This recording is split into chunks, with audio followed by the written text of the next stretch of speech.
I considered the water birth, but I honestly, at the same time, don't want to do the water birth because it's sitting in your own everything.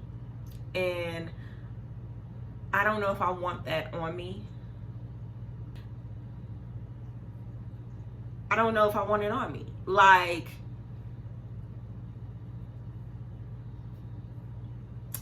that's it. Like, I'm not really a fan of blood. Never have been, like, ever.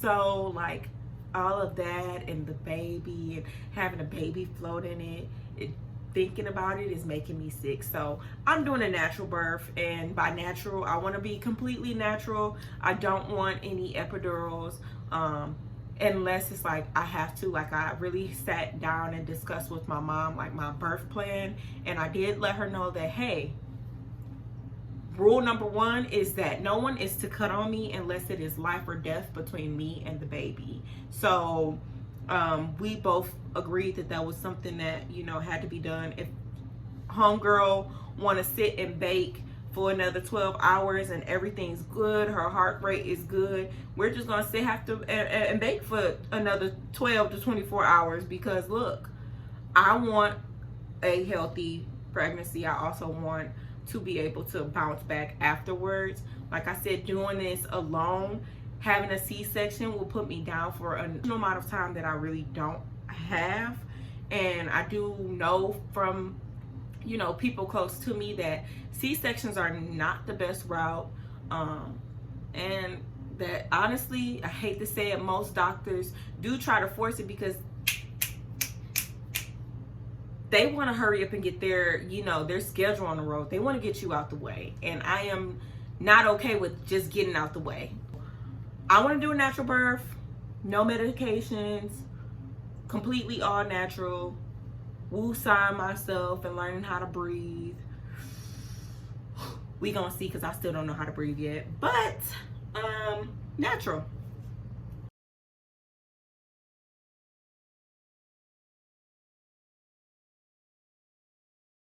No peanut butter and honey buns. But what I will say was, at the start of my pregnancy, I did not eat that much. I actually lost a lot of weight because I was not able to keep food down.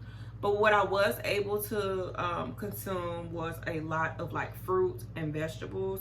So as we went into the third trimester, things got a little bit more like,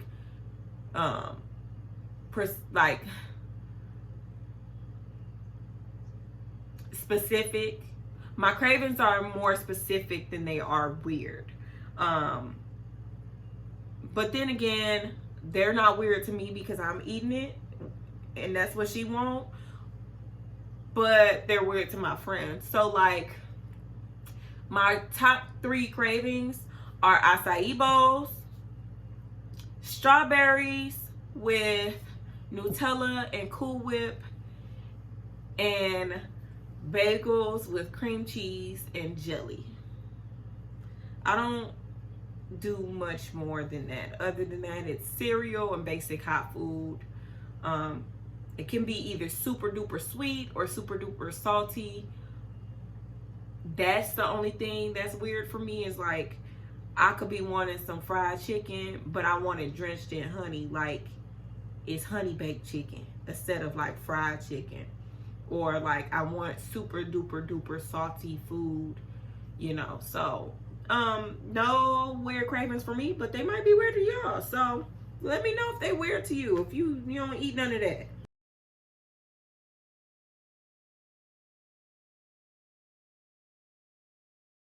Symptoms that I really had that really, like, threw me off or anything was the morning sickness the first 2 trimesters, and it lasted the whole 2 trimesters, and the peeing on myself. Those 2 things kind of threw me off. Morning sickness was not, like, I don't know how to explain it. It was like, as soon as I walked in somewhere or I smelled somebody walk, like, first off, I had the nose of a hound, and I have a big nose, a decent sized nose.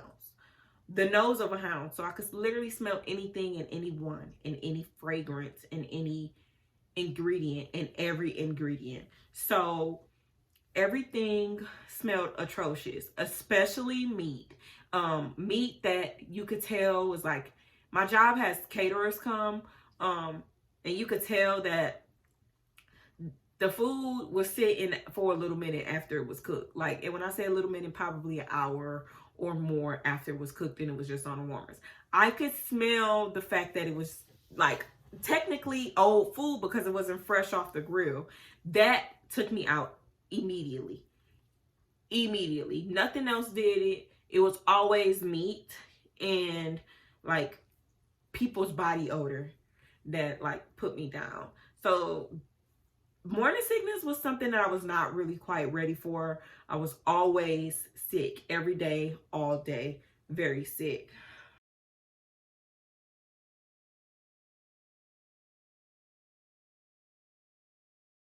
I've actually had my OBGYN my entire life.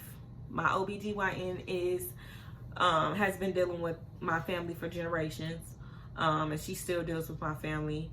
I've always said that if I had a kid, she was going to, when I had a kid, let's not say if, when I had a kid, she was going to be the first one, the first OBGYN that I go to. And I say that because she knows my family health and medical history. And I felt comfortable with that because I know that for a fact she will look out for me long term, because she's dealt with my sisters and my mom firsthand, and she's very, very knowledgeable. I cannot give you her information right now because I don't want anybody stalking me or her. So I'm not going to give you the information, but what I will say is when looking for OBGYN, you want to make sure you're comfortable with them because having a kid is a lot. You want to be able to talk to them and express to them, hey, this is what's going on. This is what I've been through. This is what medication I take. This is my lifestyle. Like, you want to be able to really have a deep discussion. And when I say deep, it doesn't have to be long, but like just a very real conversation about how you live and the best decisions for you. And you also want an OBGYN that's going to be knowledgeable on everything that they're providing you as far as like the vaccines, the shots, you know, the services, why you need to take this service. You want someone that's going to go into detail. And for me, that's what my OBGYN does. She always goes into detail as to why I should do these things and what's going to happen possibly if I don't do these things, you know, and she comes with statistics. So I chose my OBGYN that I've been going to all my life because she like my auntie. She like the rich auntie, and I'm like the one that they watch grow up, which is so funny. But everybody in the doctor's office knows me. I love them so much, and they're just cool. So that's how I chose my OBGYN. Good luck to anybody that actually got to choose from scratch. I mean, and once you start having sex, you should have an OBGYN. Yeah, you should be having an OBGYN that you could go to, even if it's just once a year. But I love going to mine. I go to my OBGYN all the time.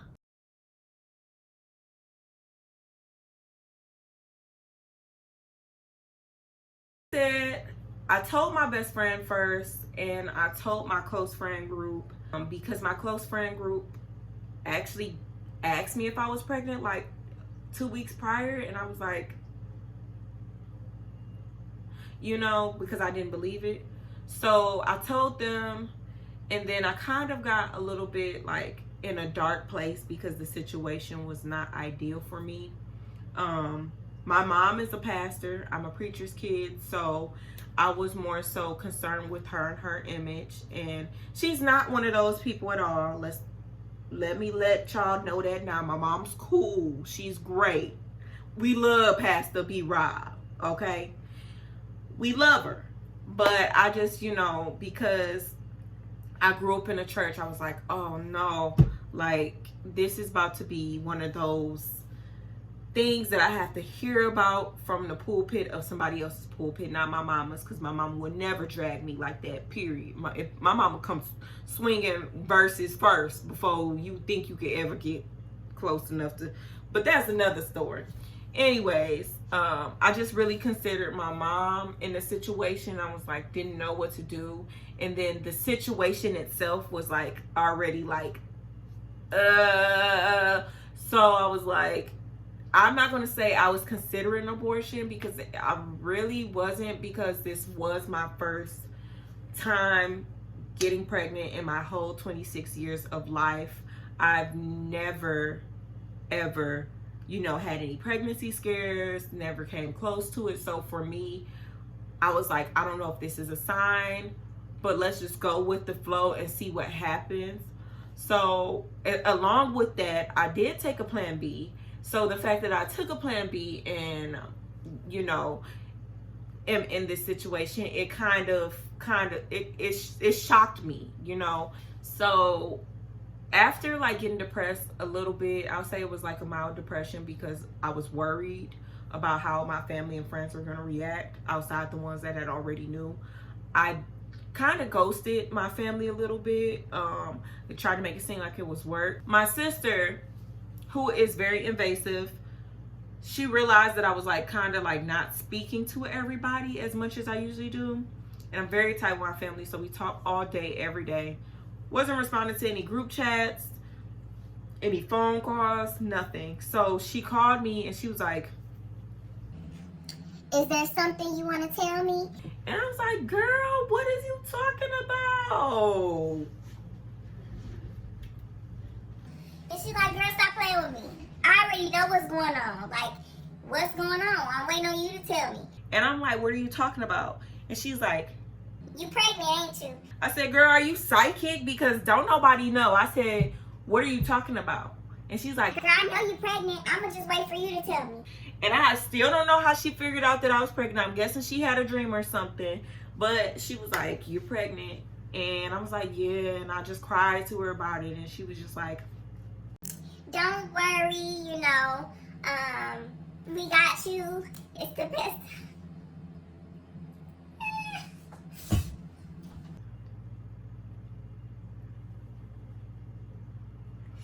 She was just like, you know, don't worry, we got you. And whenever you're ready to tell mom, we could tell her together. But I ended up telling my mom. I tried to call my mom for like a week after that. And my mom was so busy. So busy. She's a busy lady. But this week, I don't know why she was this busy. Like, it was just really weird that it's like, I want to tell my mom, I just want to get it over with.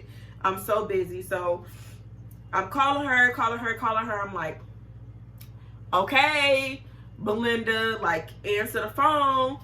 She didn't answer. So I called her every day. I think I started calling her on Thursday. She still didn't answer by like Monday.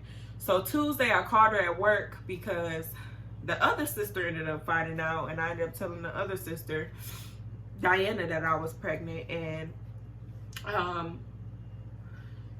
she was like, did you tell my mama? Well, you better tell my mama. So that's why I was like, okay, let me try calling her again, because she ain't been answering the phone. So my mom didn't answer the phone again that day. So I just ended up texting her, and I was like, well, I've been calling you for 5 days or however many days since you're not answering. My doctor's appointment with, you know, my doctor is on August 16th. I need you to clear your schedule and make time for me, because I'm pregnant. And she called me so quick. She called me so quick. She was like, girl, can you please stop playing on my phone? And I was like, girl, I'm not pregnant. And she's like, well, how you get pregnant? I was like, well, how you think I got pregnant? I was like, you didn't got pregnant before. That's how I'm here. And she's like, girl, no, for real, how you got pregnant? She's like, are you really pregnant, or are you just playing on my phone? I said, no, mom, I'm really pregnant. And I ended up sending her a picture of the test. And she was like, we're just gonna have to talk about this later. So we ended up talking about it later. My mom was very comforting too. She did go with me to my first appointment. We prayed about it, of course. And, you know, ultimately I made the right decision.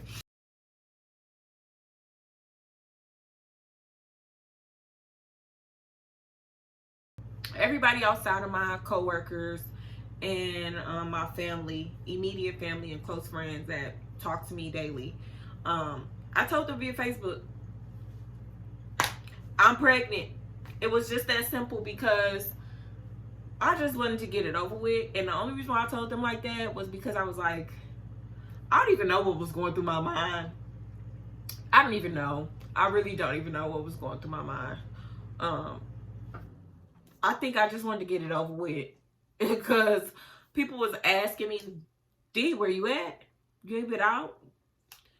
We ain't seen you ain't posting nothing. And probably like another month and a half had went by then. So I just was like, I'm pregnant. And y'all. And nobody believed me. Everybody thought it was a joke because I play too much. So I let the people that believed it believe it. I let the people that didn't. I didn't care. I thought it was funny. People gonna be in your business whether you tell them with a serious, like a serious announcement or a funny announcement. So I did it which way I was comfortable, because also my mom was so excited. She was already telling everybody anyway. So I was like, if you gonna tell everybody before I tell everybody, I might as well just go ahead and tell everybody any type of way. So